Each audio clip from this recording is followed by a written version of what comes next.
Doresc, în primul rând, să vă mulțumesc pentru punctele de vedere exprimate și sprijinul oferit raportului meu.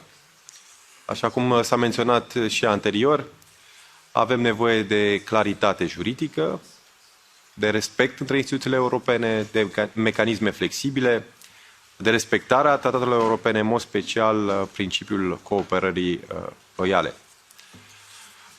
Nimeni nu ar trebui să poată bloca deciziile europene fără niciun fel de justificare juridică, nici măcar așa cum am văzut recent în spațiul public anumiți lideri europeni.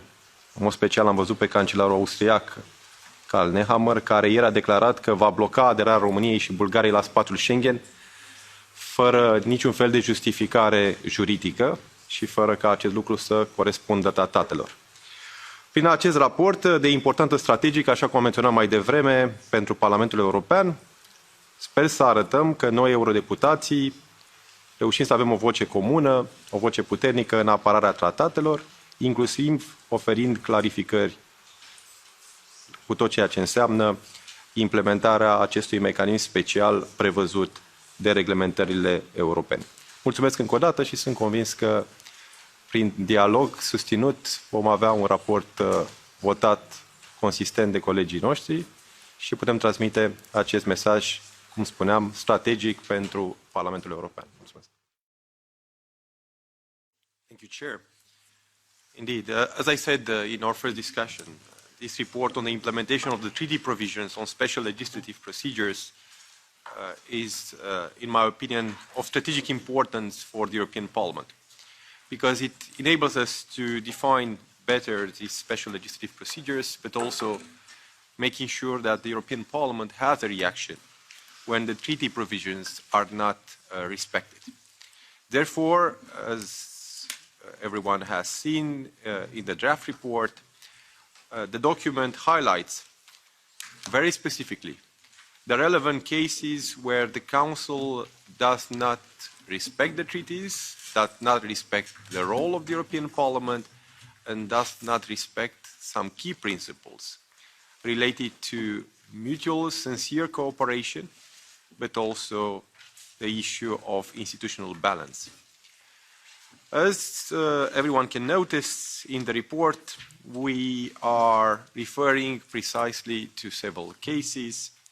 The situation concerning Romania and Bulgaria's accession to the Schengen area that has been postponed for 12 years and that has been blocked by what we call an unjustified veto, because it was a veto that didn't have any legal basis. We also refer to the right of inquiry and the deadlock in the negotiations with the Council and the Commission. We also refer to the electoral law and the postponement of the commencement of negotiations on Parliament's report, but also mention the European Parliament composition, where we have significant delays in the Council's work.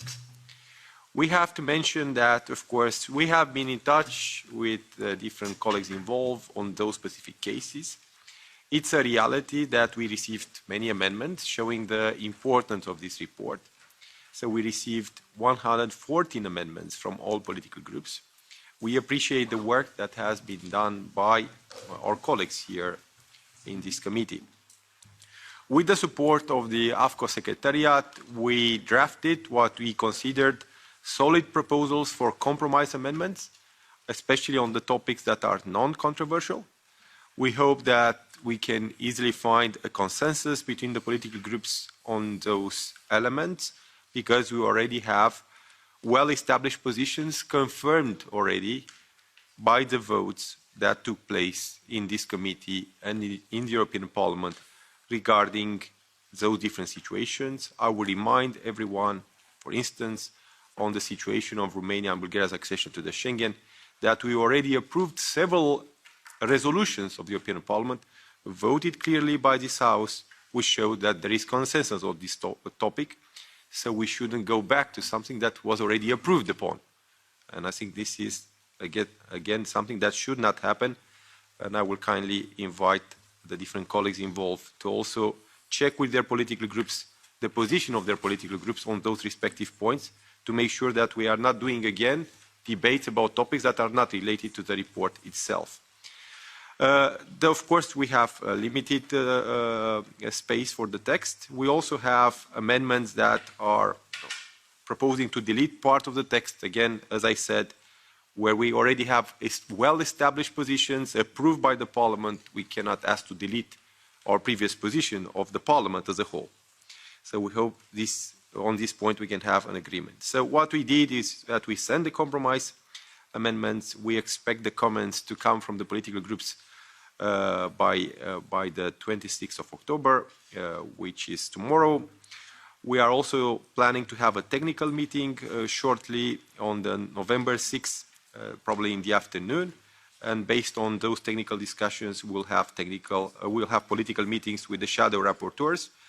Hopefully, we'll have a vote in the AFCO committee on the 28th of November, as it was scheduled. So thank you again, everyone, for their contribution and for the good work in making this report a strategic one for the Parliament and this committee.